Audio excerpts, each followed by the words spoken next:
나의 가는 길 주님 인도하시네. 그는 보이지 않아도 날 위해 일하시네. 주 나의 인도자 항상 함께 하시네.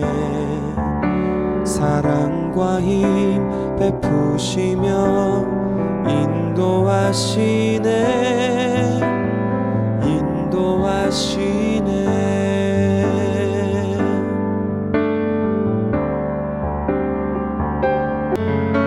사랑과 힘 베푸시며 인도하시네.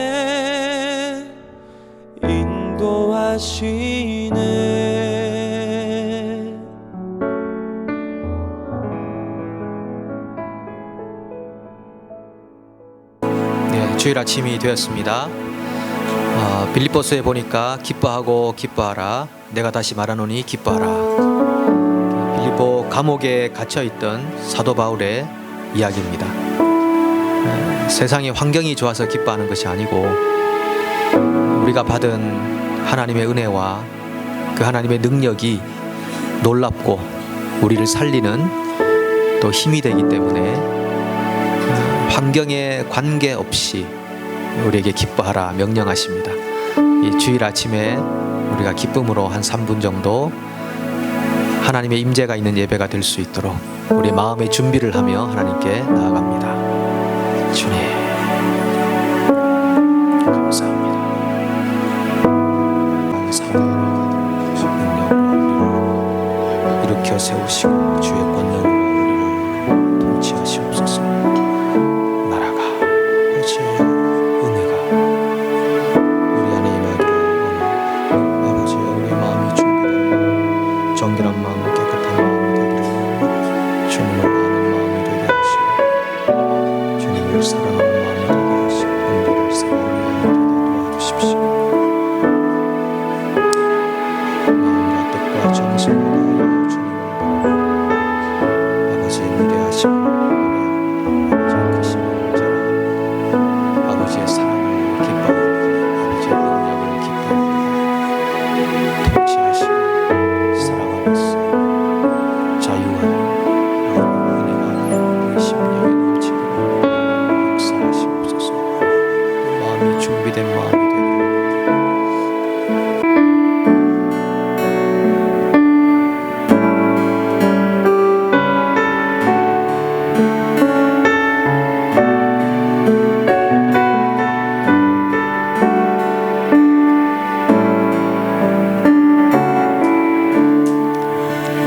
내 주의 보혈을 정하고 정하다 내 죄를 정케 하신 주 날 오라 하신다.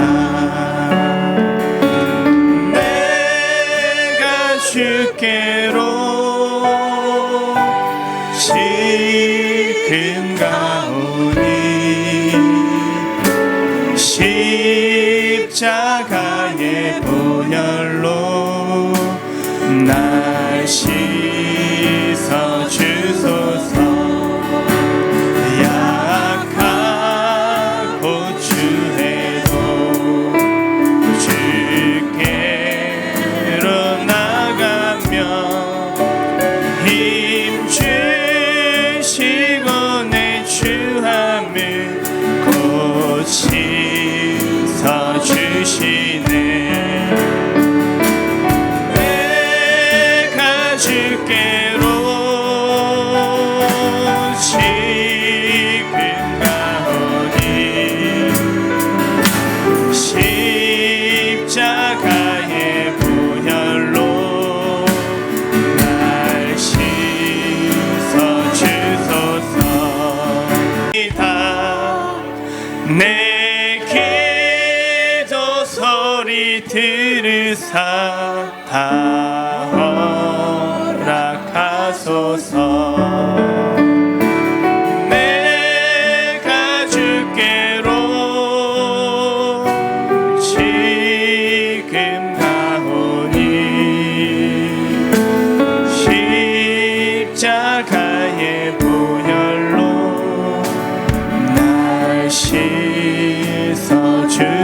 주소서. 내가 주께로 지금 가오니 십자가의 보혈로 날 씻어 주소서. 기도하기 원합니다. 기도하실 때 아버지 예수님 아버지 앞으로 나아갑니다. 아버지와 함께하기 원합니다. 아버지의 음성 듣기를 원합니다. 아버지의 말씀 듣기를 원합니다. 아버지 함께하여 주시옵소서. 우리 간절하게 기도하도록 하겠습니다. 아버지 예수님 아버지 예수 그리스도의 보혈을 힘입어서 아버지 앞에 나아갑니다. 아버지 내 증거가 보이지 않는다 한지라도 아버지 내 삶에 어려움이 있다 할지라도 아버지의 말씀 붙잡고 아버지와 동행하는 삶을 살기 원합니다. 아버지 이 시간 말씀 가운데 아버지 함께하여 주시옵소서. 아버지 말씀 가운데 내 안에 내 영혼 가운데 말씀하여 주시옵소서. 여기서 어떤 아버지를 느끼고 아버지와 동행하며 아버지 함께 걸어갈 수 있는 내가 될 수 있도록 아버지 이 시간도 아버지께서 말씀하여 주시기 원합니다. 아버지 네, 감사합니다. 어디 불편하시거나 몸이 안 좋으시거나 심령이 상하신 분 혹시 계신가요? 예, 하나님의 위로와 하나님의 회복이 이 예배 가운데서 성령의 임재 안에서 충만하게 있기를 소망합니다. 일어나셔서 우리 앞뒤 좌우번 서로 인사하실 때 축복합니다, 환영합니다, 사랑합니다 한번 인사하시겠습니다.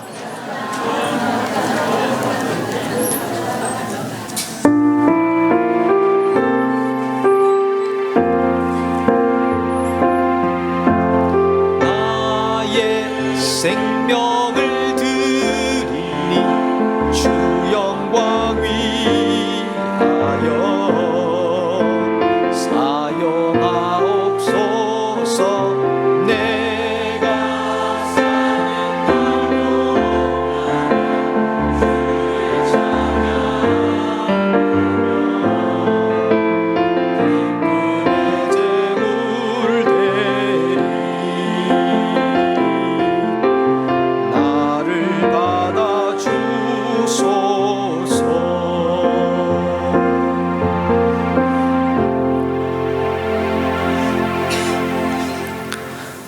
하나님 감사합니다. 누구나 인생의 무거운 짐을 지고 가는 자, 때로는 힘들고 지쳐 여기까지만 버틸까 생각했던 우리의 지체들도 있는 줄로 압니다. 그런데 하나님께서 우리에게 새 힘을 주시고 위기를 벗어나게 하시고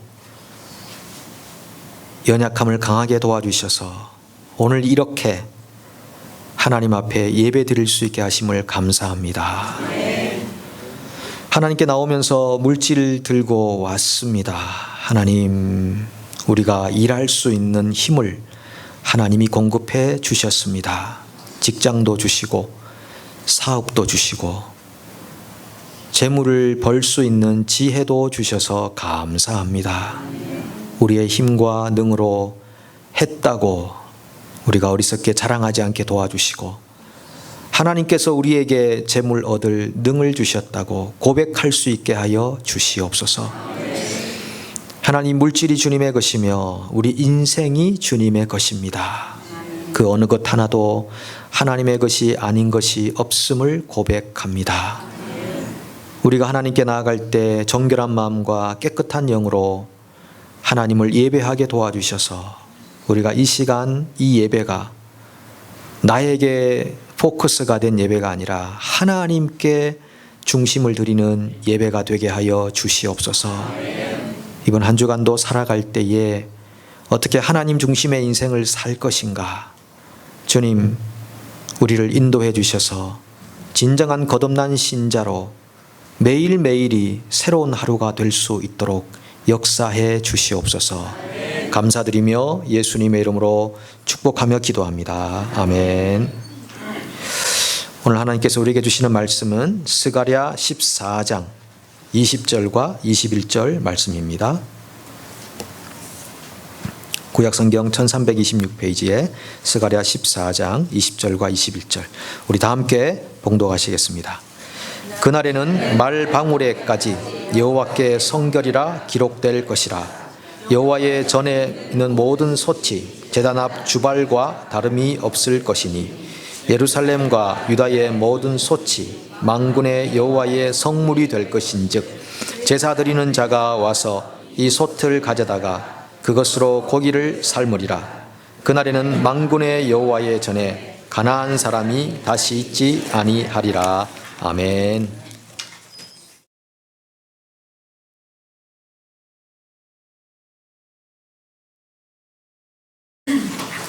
스가랴 14장은 구약 성경의 거의 마지막 부분에 해당되고 14장의 계시 가운데 제일 끝절 20절 20절을 우리가 방금 읽었습니다.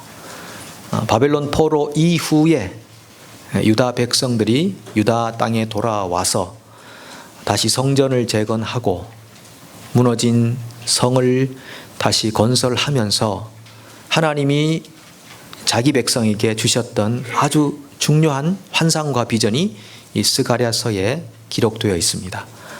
그리고 구약과 신약으로 본다면 신약으로 넘어가기 전에 아주 중요한 구약의 마지막 파트에서 말씀하고 있는 하나님의 말씀입니다. 여러분 질문을 드려보겠습니다. 지금 AUT의 이 공간이 거룩한가요? 여러분의 거실이 더 거룩한가요?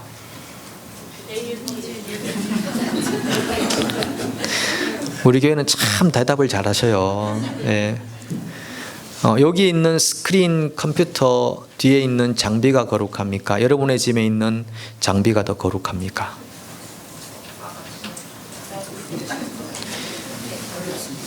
어렵죠?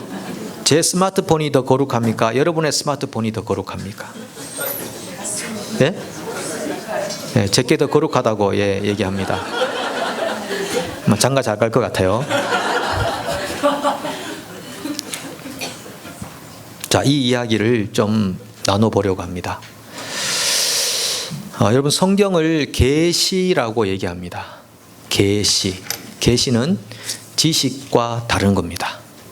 지식은 IQ가 좋으면은 훨씬 더 잘 이해할 수 있습니다. 근데 계시는 영감을 받아야 이해할 수 있습니다. 영감. IQ가 높을수록 지식이 많을수록 글에 대한 이해력은 높아집니다. 하지만 성경도 글로 되어 있지만 IQ 문제가 아닙니다.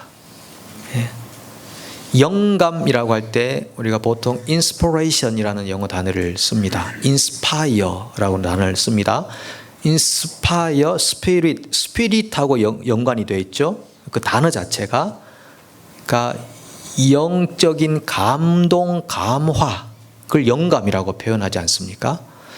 그러니까 영적인 감동이 없으면 하나님의 말씀은 읽어낼 수 없습니다.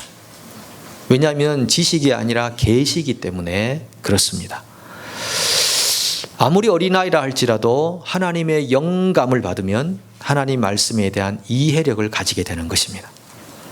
여러분들에게 이런 영감이 있으십니까? 하나님 말씀을 들을 때 영적인 감동이 있으십니까? 이 하나님 말씀 누가 기록했습니까? 성령의 감동하심을 입어 성령의 영감을 받은 인스파이어가 된 그 사람들이 성경을 기록했다고 되어 있기 때문에 동일하게 성령의 영감, 감동을 입어야 이 비밀이 풀려나는 것입니다. 그래서 사도 바울이 에베소서 1장 7절에서 이렇게 기도하지 않습니까? 우리 주 예수 그리스도의 하나님, 영광의 아버지께서 지혜와 계시의 영을 너희에게 주사 하나님을 알게 하시고. 하나님을 아는 것은 글과 문자와 지식으로 아는 게 아니라는 것입니다. 10번, 100번을 읽어도 모른다는 것입니다. 어떻게 알 수 있습니까? 지혜와 계시의 영을 받아야 되는 겁니다. 성령께서 열어주셔야 하나님 말씀이 그때부터 깨달아지기 시작하고 이게 나를 살리는 양식이구나. 그때서야 깨닫습니다. 그 전까지는 눈이 가려있기 때문에 지식으로는 많이 알고 역사도 알고 배경도 알고 자랑도 하지만 그렇게 성령을 받고 지혜와 계시의 영을 받을 때 비로소 그 말씀이 열려지는 겁니다. 계시라고 하는 말은 보여준다. 보여준다는 것입니다. 그러니까 성령께서 보여주지 않으면 글자입니다. 지식입니다. 자랑할 수 있습니다. 나 많이 안다, 지식을. 그런데 성령이 보여주시면 그때부터 양식이 됩니다. 그 신학교에 가면은 교수님들 중에도 지식적으로 IQ가 좋아서 공부해서 학자가 되어서 교수는 되긴 했지만은 영감이나 감동을 받지 못해서 하나님을 모르는 분들이 있습니다. 이상한 이야기들 많이 합니다. 아, 저거 아닌데, 아, 저건 지식인데, 이렇게 느껴지는 분들이 있습니다. 그건 지식입니다. 그냥 학식입니다. 그래서 하나님을 모르는 겁니다. 누가복음 10장 21절에 보니까요, 그때 예수께서 성령으로 기뻐하시며 이르시되 천지의 주제이신 아버지여, 이것을 지혜롭고 슬기 있는 자들에게는 숨기시고 어린 아이들에게는 나타내심을 감사하나이다. 옳소이다. 이렇게 된 것이 아버지의 뜻이니이다. 지혜롭고 슬기 있는, 학식이 있고 지식이 많고 많이 배우고 소위 엘리트, 그분들에게는 감추시고, 계시기 때문에 감춰버리면 안 보이는 것입니다. 그런데 어린아이들에게는 보여주심을 감사하나이다. 예수님의 기도입니다. 야, 우리 교회는 엘리트들이 많아. 소용없습니다. 지혜와 계시의 영을 받은 사람이 있어야 진짜 교회가 되는 거죠. 그 전까지는 아주 훌륭한 인간 사회로 남아있는 겁니다. 그 바리새인들과 그 맹인이 나오는 요한복음 말씀이 있는데요, 거기 보니까 예수님께서 날 때부터 맹인된 자를 치유해 주시고 신람못에 가서 씻으라 이렇게 했는데, 그 맹인이 예수님을 만났습니다. 그 치유 과정을 통해서 예수님을 체험하게 됐죠. 아, 이분이 하나님의 아들이시구나. 영적으로 감동을 받고 감화를 받았습니다. 치유 과정에서. 그런데 사람들이 이 맹인을 바리새인들에게 데려갑니다. 데려가니까 이 바리새인들이 묻습니다. 누가 너를 치료했느냐? 나사렛 예수라는 사람인데 당신들은 모릅니까? 하고 막 이제 얘기를 하니까 이 바리새인들의 기분이 몹시 상했습니다. 네가 죄인 중에 태어나서 우리를 가르치려고 하느냐? 그 당시 질병이 있던 사람들은 죄인이었습니다. 가난한 사람들도 죄인이었습니다. 그러니까 엘리트들, 부자들 이런 사람들은 의인이었습니다. 왜? 하나님이 그렇게 현실적으로 잘 되게 해줬기 때문에 자기들은 의인이라고 생각하는 겁니다. 눈이 가려 있는 거죠. 그런데 예수님께서 이 맹인, 죄인이라고 불리는 한 맹인을 만나셔서 치유해 주셨을 때 이 어린아이와 같은 사회적인 약자, 이 사람에게 하나님의 계시가 임했다고 하는 겁니다. 영감이 임했다고 하는 겁니다. 그러다 보니까 이 맹인이 눈을 뜨게 되고 육신의 눈만 뜬 게 아니라 영의 눈을 뜨게 되었네요. 그리고 막 예수님을 증거하기 시작하네요.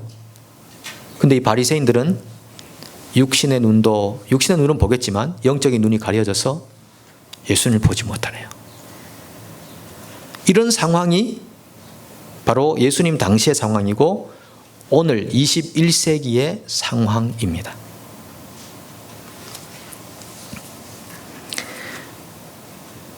자, 그런데 이 성경을 보시면은 이 구약이 39권이 있고 신약이 27권이라는 것이 있습니다. 근데 여러분, 구약과 신약을 보실 때는 좀 다르게 보셔야 됩니다. 물론 동일한 하나님이시죠. 그러나 계시라는 말은 점진성을 가지고 있습니다. 독특한 특성 중에 하나가 계시는 점진성이 있다고 말합니다. 그 말은 뭐냐면 창세기 1장에 나오는 하나님, 출애굽기 1장에 나오는 하나님하고 저기 열왕기 상에 나오는 하나님하고 말라기 스가랴에 나오는 하나님이 똑같은 분이지만 사람들에게 보여주시는 양은 다르다는 겁니다. 점진적으로 많이 조금씩 더 많이 보여주신다. 어디까지 보여주셨냐? 하나님의 아들을 이 땅에 딱 보내실 때까지 계시를 조금씩 열어 보여주셨습니다. 그래서 구약에 나오는 이야기는 어린 아이, 청소년 때의 수준에 맞게 역사하신 이야기고, 예수님이 오신 이후의 스토리는 애덜트입니다. 예, 성년. 그전에는 미성년. 예수님 오신 이후에는 성년의 이야기이기 때문에 구약에는 전쟁도 많고 사람을 죽여라 그러기도 하고 점령하라고도 했지만은 예수님이 오신 이후에는 쳐들어가라, 점령해라 이런 말이 전혀 없습니다. 이제는 성년의 시대를 보내기 때문에 그런 겁니다. 그래서 구약의 세계관과 신약의 세계관은 조금 다릅니다. 구약은 아직까지 미성년이기 때문에 하나님이 그 미성년에 맞게 계시해 주셨다고 하는 거죠. 그래서 그 퍼즐을 맞출 때, 여러분, 이 퍼즐을 맞출 때 큰 피스, 한번 그 그림을 한번 보시면요, 이게 이제 클로드 모네의 그 생타트레스의 증언이라는 이 그 그림입니다. 이 그림을 2,000개의 피스로 나누었습니다. 2,000개. 이거 한번 맞춰 보실래요? 2,000개를. 자, 이렇게 다 뜯어가지고 2,000개를 맞추는 겁니다. 저는 이거를 왜 할까 하는 생각이 듭니다. 그냥 그림 붙여놓고 보면 되는데 이걸 왜 하나씩 그 시간도 없지 않습니까? 우리가 이거 언제 다 맞춥니까? 그런데 이걸 맞추는 분들이 있더라고요. 자, 그 다음에 이거를 제가 영상을 보여드리면 시간이 가니까 사진으로 찍어 왔습니다. 그 다음에 자, 이걸 맞추기 시작하는데 처음에는 딱 그림을 펴가지고 보여주셔야죠. 예, 이렇게 이제 맞추기 시작하는 겁니다. 여러분, 이거 정말 어렵습니다. 근데 전문가들은 너무너무 빨리 잘하더라고요. 요거를 색깔별로 딱 구분해가지고, 자, 요거는 밑에, 요거는 위에 그림을 보면서 맞춰가죠. 그 다음에 조금 더 위에 하늘 부분을 조금 더 맞추고, 그 다음에 오른쪽, 왼쪽을 좀 이제 나눠가면서 맞춰갑니다. 예, 조금 더 이제 밑에 그림이 좀 생겼죠? 그림이 생겼죠? 이걸 계시라고 생각한다면 계시가 이렇게 조금씩 보여진다는 겁니다. 계시가 조금씩 보여지는 겁니다. 조금 더 생겼죠? 그 다음에 이제 많이 그림이 더 많이 생겼죠? 더 많이 보이기 시작합니다. 이 정도면 굉장히 많이 가까워졌습니다. 원래 그림에. 그리고 딱 완성을 이렇게 시키면은, 아, 이 그림이었구나. 처음에 하나의 한 장의 그림을 보여주고, 그 다음에 이 그림이 딱 완성될 때까지 조금씩 점진해 가는, 이 퍼즐과 같이 구약 성경이 그렇게 되어 있습니다. 창세기 3장 15절에 보니까요, 그러니까 인간이 타락한 이후에, 인간이 불순종한 이후에, 인간이 하나님이 되고자 했던 교만 이후에 처음으로 하나님이 그림 한 장 딱 보여주십니다. 여자의 후손이 올 텐데 여자의 후손이 오면 뱀의 머리를 밟을 거다. 요 그림 한 장 딱 보여주셔요. 그리고 그때부터 그 여자의 후손이 누군지를 퍼즐 맞추듯이 조금씩 보여주십니다. 그래서 아담 시대에 하나님의 계시가 다르고, 노아로 갔을 때 또 하나님의 계시가 조금 더 열리고, 아브라함으로 갔을 때 계시가 더 열리고, 이삭, 야곱, 시간이 지나가면서 하나님의 계시가 퍼즐을 맞추듯이 조금씩 더 열려갑니다. 다윗 시대 가면 많이 열립니다. 거기는 이제 메시아에 대한 많은 이야기들이 등장하기 시작합니다. 선지자들이 와서 메시아에 대한 이야기를 훨씬 더 많이 합니다. 퍼즐 맞추듯이 맞추어 가다가 지금부터 한 2000년 전에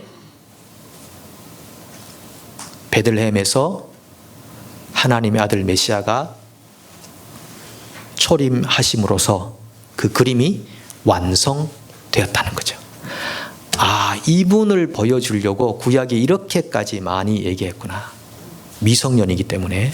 그렇죠. 그러니까 미성년자일 때 세계관은 신약의 세계관과 다릅니다.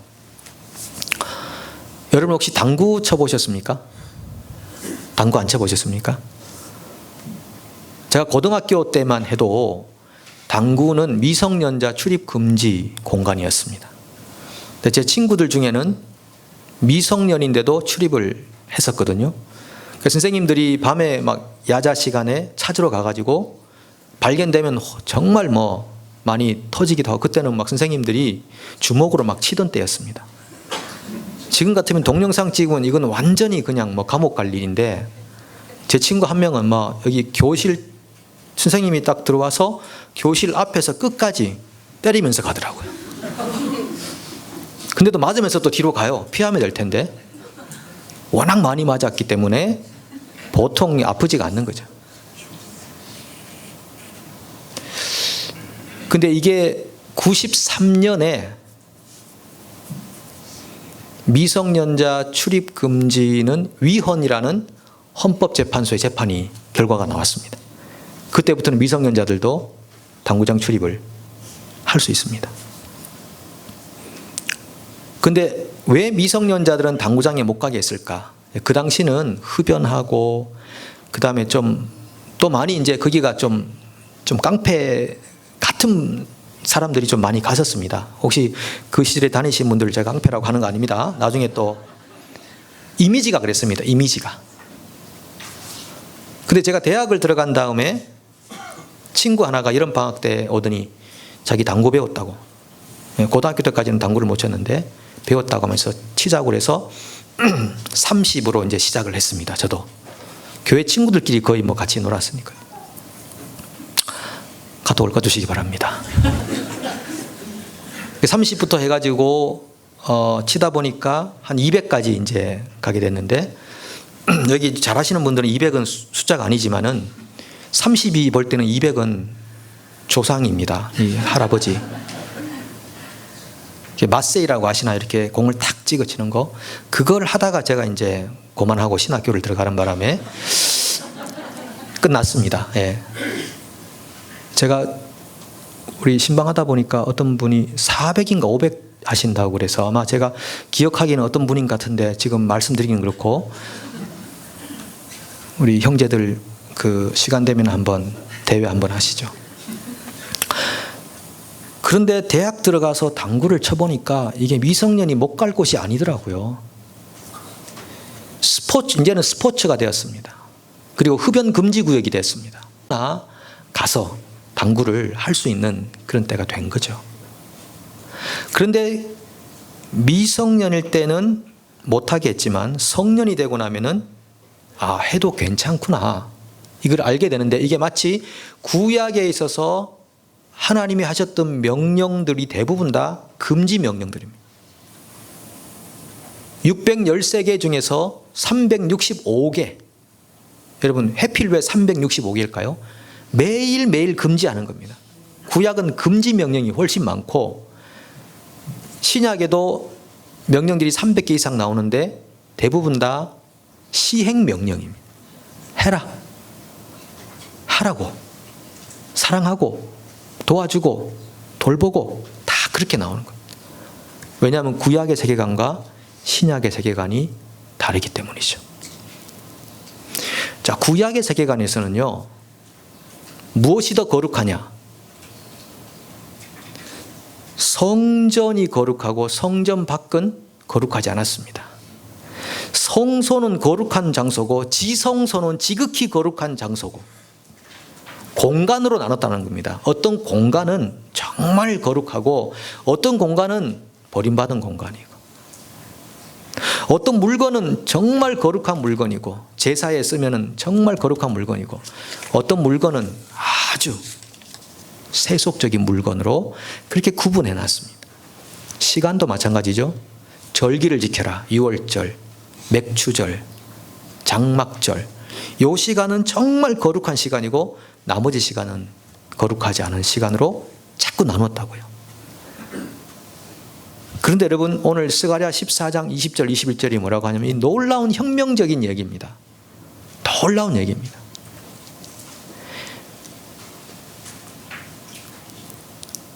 예루살렘 성전 안에 있는 그 솥, 일반적인 솥, 그 솥이 제단 앞에 있는 그릇과 같이 거룩하게 된다고 말합니다. 그 솥뿐 아니라 예루살렘과 이스라엘 경내에 있는 모든 집의 솥이 제단에서 사용되는 그릇과 똑같이 거룩하게 된다고 그렇게 표현하는 겁니다. 이건 놀라운 혁명이죠. 구약의 세계관은 그런 게 아니거든요. 근데 스가랴가 너무너무 놀라운 얘기를 이미 예수님이 오시기 전 수세기 전에 얘기를 하고 있다는 것입니다. 아, 거룩의 기준이 바뀌었구나. 거룩의 기준은 우리는 특별하게 어떤 공간, 어떤 시간, 여기 지금 강대상 거룩하지, 우리 집에 있는 책상은 별로 안 거룩해, 이렇게 자꾸 생각을 이원론적으로 생각했는데 스가랴가 그게 아니라고 표현하는 겁니다. 자, 우리 집에 있는 책상도 거룩할 수 있어. 내가 몰고 다니는 차, 그것도 거룩할 수 있어. 우리 컴퓨터, 그것도 거룩할 수 있어. 내가 쓰는 스마트폰, 이것도 거룩할 수 있어. 예배 시간만 거룩한 게 아니야. 내가 살아가고 있는 직장에서의 한 시간이 거룩한 시간이 될 수 있어라고 우리에게 정말 혁명적인 얘기를 하고 있는 겁니다. 또 하나는 그날에는 가나안 사람이 다시 없을 것이다, 이렇게 말합니다. 이 가나안 사람은 누굽니까? 가나안 사람은 이방인의 대표입니다. 이스라엘 백성들이 가나안 땅에 들어가서 그 사람들하고는 절대 교제도 하지 마, 혼인도 하지 말고, 그리고 다 몰아내고, 아니야, 다 죽여. 가나안 사람은 다 죽여야 될, 소위 지옥의 땔감 정도로만 여겼던 그 가나안 사람이 그날이 되면 없어질 거라고 표현하는 겁니다. 이건 굉장히 혁명적인 일입니다. 유대인들의 생각에는 있을 수 없는 얘기입니다. 유대인만 선민이고 거룩하고 유대의 하나님만 진정한 하나님인데, 그 유대를 벗어나서 모든 공간이 다 거룩할 수 있고 모든 소치 다 거룩할 수 있다, 우리 집에 있는 그 밥솥이 거룩할 수 있다, 이 말은 그 당시 유대인들에게는 받아들일 수 없을 정도의 이야기였습니다. 그런데 언제 이것이 가능하다는 말입니까? 그날, 바로 그날 예수님께서 이 땅에 오셔서 계시가 처음으로 완성된 그림으로 보여진 그날, 십자가를 지시고 부활하셔서 인간의 모든 타락을 구속하시고 인간의 생명을 건져낸 그날부터 지금까지를 말세라고 부르는 겁니다. 말세는 20세기, 21세기를 말하는 게 아니고 예수님의 초림부터 재림까지를 다 말세라고 부릅니다. 왜냐하면 예수님께서 이미 이 땅에 심판자와 구원자로 임하셨기 때문에, 하나님의 뜻이 확정되었기 때문에 그때부터를 말세, 종말이라고 표현하는 것입니다. 그래서 그때와 지금은 같은 층에 있는 것입니다. 이 계단으로 이렇게 표현한다면요, 그 빌딩으로 표현한다면 같은 층에 있는 것입니다.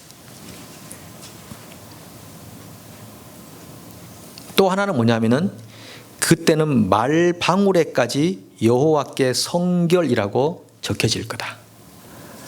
원래 여호와께 성결이라고 하면 대제사장이 옷을 입고 머리에 관을 쓰고 거기다가 이마에다가 여호와께 성결, 이렇게 쓰게 되어 있거든요. 대제사장의 이마에.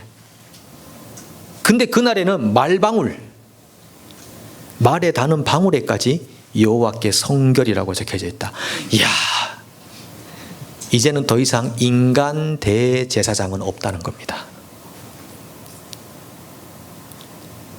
어떤 인간이 하나님과 인간 사이를 이어줄 수 있는 역할을 할 수 있겠습니까? 없다는 겁니다.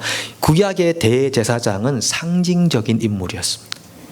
예수님께서 이 땅에 오셨을 때, 예수님이 대제사장이시구나, 이게 확정되었기 때문에 더 이상 어떤 특정한 사람들에게만 여호와께 성결이 적혀지는 것이 아니라 우리가 가지고 다니는 열쇠 꾸러미에까지 여호와께 성결이라고 적혀진다는 것이죠. 할렐루야. 그건 굉장히 놀라운 하나님의 은혜입니다.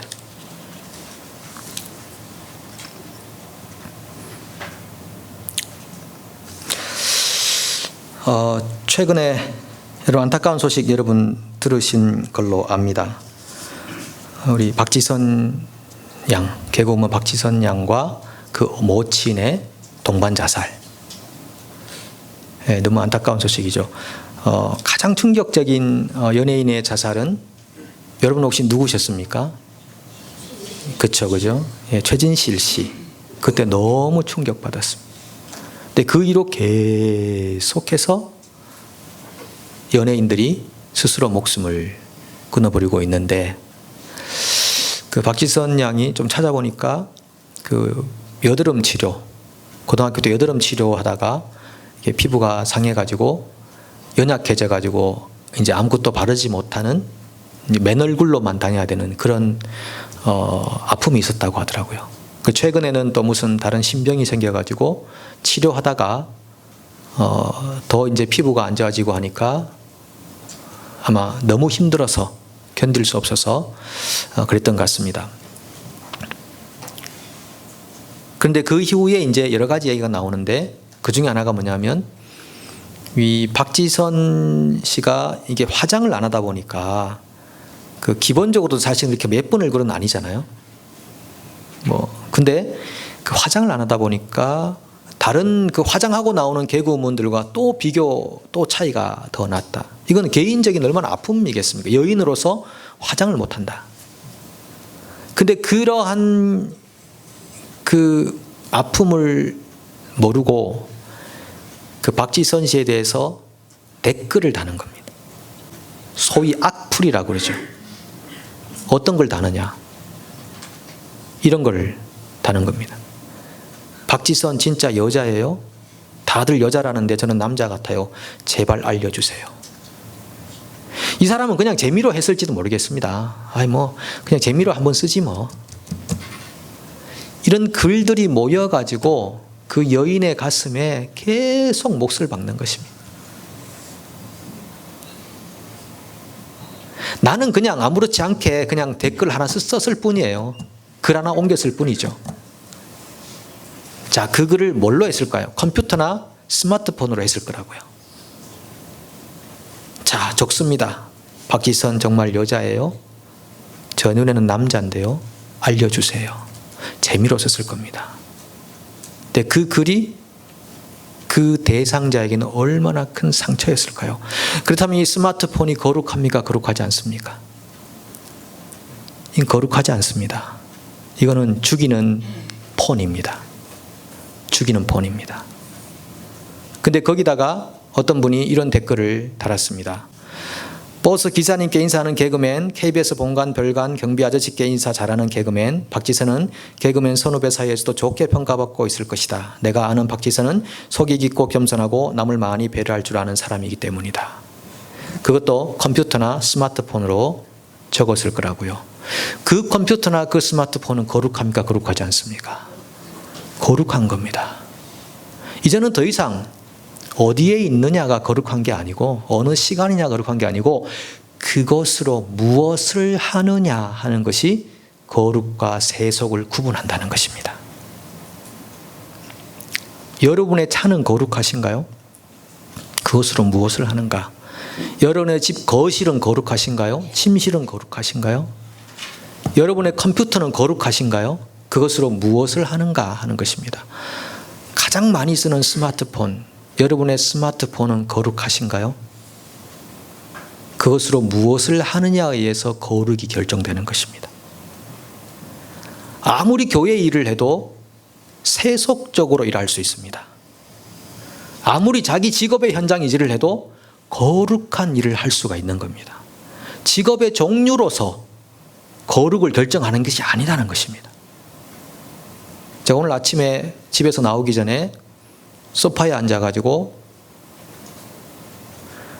잠깐 딸을 기다리는 중에 핸드폰을 잠깐 열었는데, 그 UFC 게임 아시죠? 이렇게 막 그 케이지 안에 들어가서 사람들이 막 때려서 녹다운 시키는 거, 그걸 이렇게 한번 보게 됐습니다. 주일 아침에 기도해도 시원찮을 준비하고 하나님의 영적인 충만함을 받아도 부족할 그 시간에 스마트폰을 한 두 사람 정도 이렇게 때려 눕히는 걸 봤거든요. 제 속에 눌린 게 많은지 하여튼 근데 갑자기 이 왼쪽 귀가 너무 아프더라고요. 그걸 누가 때려서 눕히는 걸 보는데 너무 아픈 거예요. 제가 사인으로 알았습니다. 빨리 껐습니다. 이게 뭐야? 오늘 제가 가서 스마트폰 얘기할 텐데 제가 스마트폰으로 그것만 하고 있는 모습을 보면서 거룩하지 않구나 하고 버리려고 하다가 다시 거룩하게 쓰기 위해서 가지고 있습니다.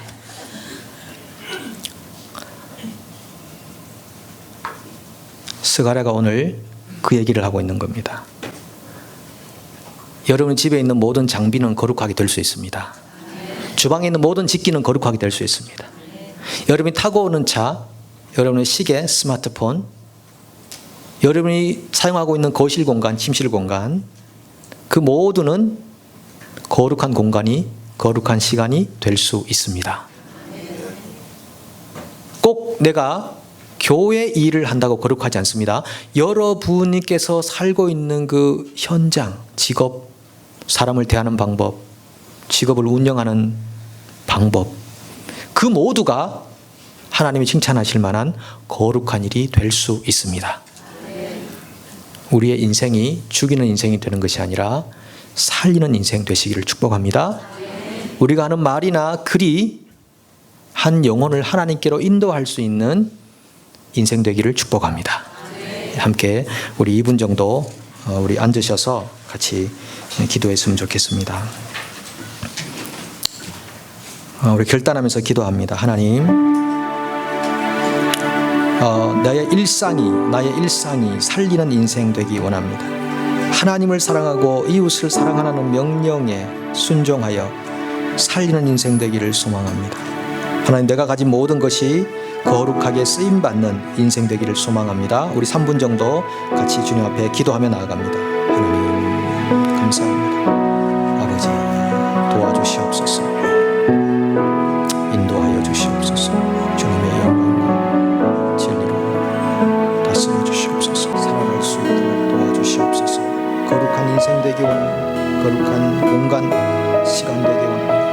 오직 예수 그리스도 안에서 얻은 그 구원의 감격과 그 기쁨을 사람들에게 증가하는 인생 될 수 있도록 주님 우리를 인도하여 주시옵소서. 하나님의 말씀과 약속에 성취에 잘 사용되는 인생 될 수 있도록 도와주시옵소서. 주님 감사합니다. 아멘. 감사합니다. 함께 일어나셔서 찬양하겠습니다.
인생 되기를 소망합니다.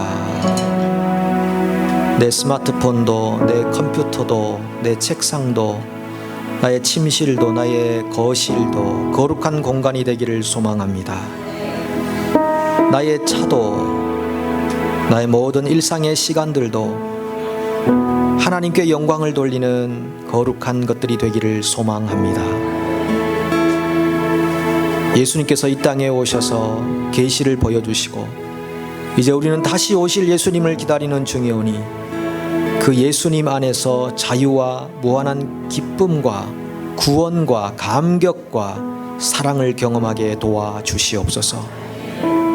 주님, 우리가 생각으로 말로 행동으로 사람을 살리는 인생 되게 도와주셔서 너는 거룩한 자녀라 일컬음 받는 하나님의 귀한 백성들 되게 하여 주시옵소서. 이제는 우리 주 예수 그리스도의 은혜와 하나님의 사랑과 성령의 교통하심이 하나님을 간절한 마음으로 예배하며 주의 말씀대로 살기를 소망하는 형제 자매들 위해 영원토록 함께 계시기를 간절히 축원하옵나이다. 아멘.